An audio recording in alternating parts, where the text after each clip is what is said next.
Broncos country, what's going on? It's your boy Mark here at Marky Sports, man. Hope you guys are having a wonderful week. Enjoyed my weekends, had some boys fly in from out of town, play some golf up here in the mountains. So it was a much needed hiatus. It was beautiful. Highly, highly recommend. But while I was up there, man, I was itching to make this video because the Broncos have been severely disrespected by ESPN and by Pro Football Focus. And shout out to my boy David Talks Broncos, of course, as always. He was on it first, man. He made a great video yesterday. He also made a crow video today. Go check it out. I'll link the comment. I'll link it down in the description below. I'll link both videos because it was funny because there were two different things I wanted to talk about. It was a tight end room and these ESPN articles. And we'll go ahead and we'll talk about the Broncos and why they rank the Broncos in the bottom of the league or the second to last in the league when it comes to their overall roster and their overall projections. Before we get into it, guys, be sure to hit that subscribe button. If you love Denver sports, if you love all things Nuggets, Avalanche, Broncos, of course, and fantasy football, this is going to be the channel for you. I'm a local. I grew up here. This is what I love. You're not going to get any biased opinions. You're not going to get any of that nonsense that you see on a lot of the big channels locally. But, shout out to David Talks Broncos as well, man. Make sure to show him some love because he's always putting out legitimate content that's got some substance. So, like I said, I'll link them below. So let's get into it, guys. The Broncos were ranked 31st, projected to be the 31st roster this year per Pro Football Focus. Now, I love PFF's work, especially from a fantasy standpoint. I like a lot of the things that they do.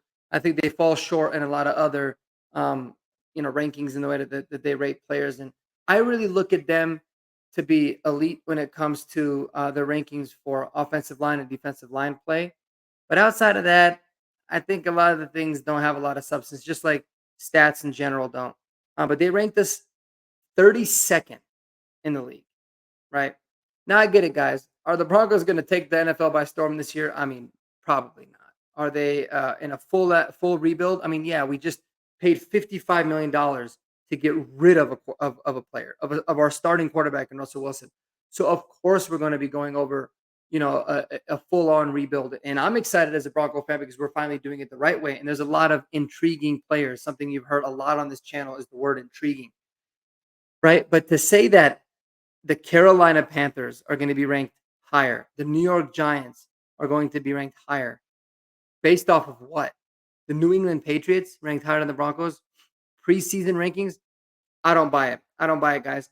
And one thing that really caught me by surprise, and I'll link both of the articles from PFF and from ESPN below as well, is that they said that the Broncos' biggest weakness in 2023 was the defense.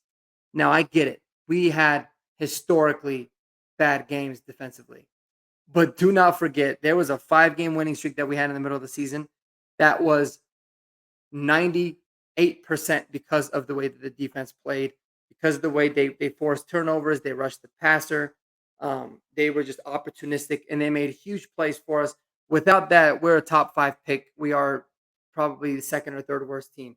So to say that they were the biggest weakness in 2023, maybe on paper, sure, but let's not forget it, guys. This team could not run the ball. This team had a quarterback that was taking way too many sacks. That was terrible on third downs. That was not, it was terrible on first and second down to really put ourselves in terrible third down situations. We weren't very good in the red zone. We just had way too many drives come to a stop. There was a lot of other factors, in my opinion, that made us terrible in 2023. They did say that the X factor for 2024 is Bo Nix, obviously the easiest answer of all time. And the biggest strength in 2023 was the O-line, which I would agree with to an extent. I think, like I said, that defense was very opportunistic, and they won us a lot of games. And don't forget that our special teams was pretty damn good as well. A rookie to watch that they had was wide receiver Troy Franklin. I agree with that. But there's a lot of players to watch. And now the over-under win total for the Broncos is at 5.5, and they're saying that they're going to be under that. So they're going to have 5 wins or less.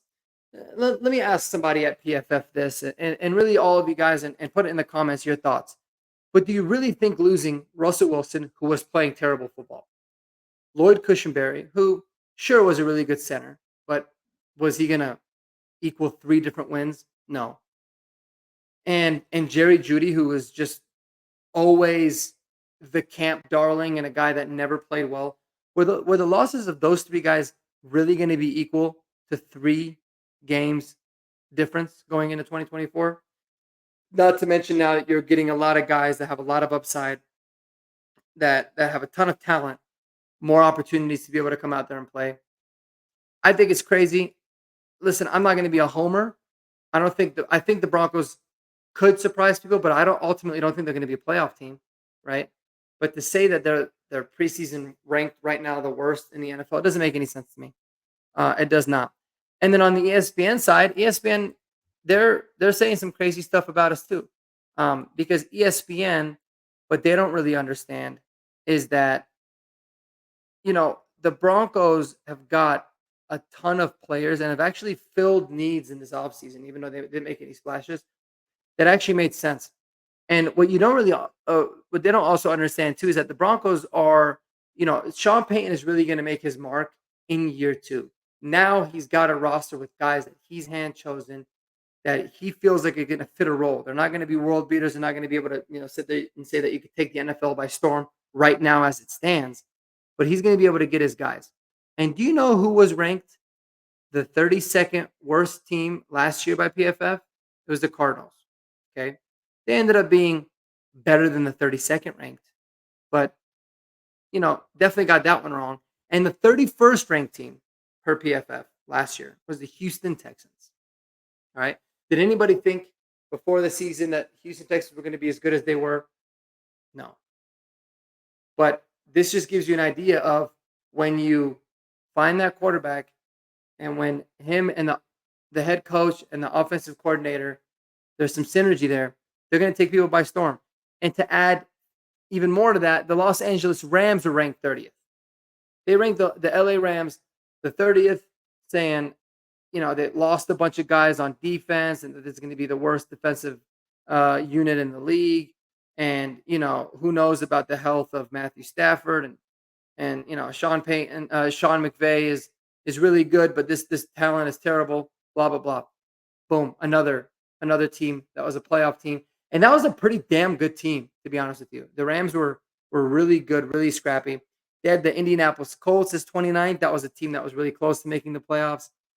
And then, they had the Panthers ranked at 28th, which, I mean, I could have told you guys from the beginning that team was going to be god-awful, horrendous.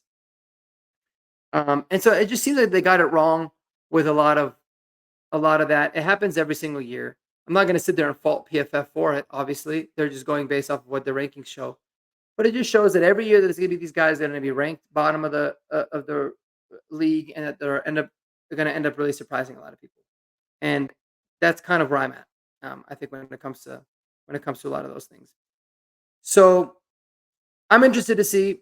I think that there's a lot of big time sports channels and ESPNs and the NFL rankings, and obviously with PFF now, that are really sleeping on the Broncos roster because they're not really doing a deep enough dive into what's actually going on. They're not plugged into like who's actually going to be the starter. Like ESPN, I think, or it might have been PFF, had Luke Wattenberg as the projected center, right?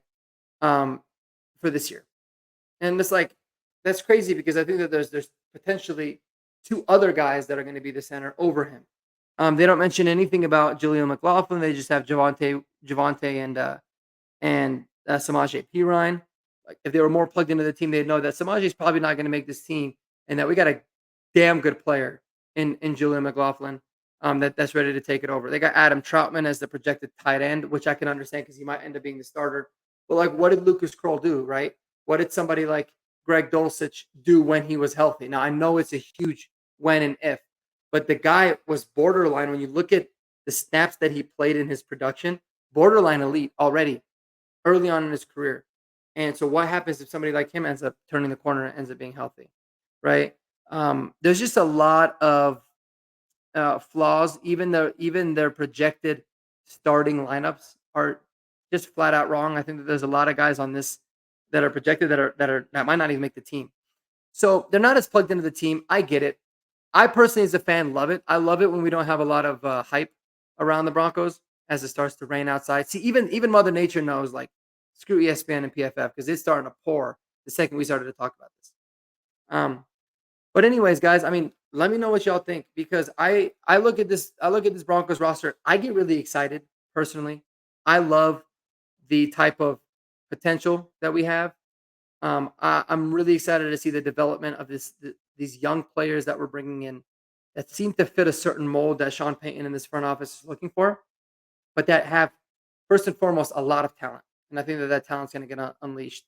And stay tuned for some Lucas Kroll stuff, man. Shout out to David Talks Broncos again because Lucas Kroll is that huge X factor. He's the guy that not only is a big X factor in terms of what this tight end room can be, but if he ends up getting hurt, this can be a historically bad room. So there'll be more on that. But I hope you guys have a wonderful rest of your day. Put down in the comments, man, what you guys think. Hit that like button. It'll really help me out. And subscribe if you haven't already, guys. Like I said, I'm on a mission to get to 500 subs here. Hopefully by August. That would be awesome. I appreciate you guys.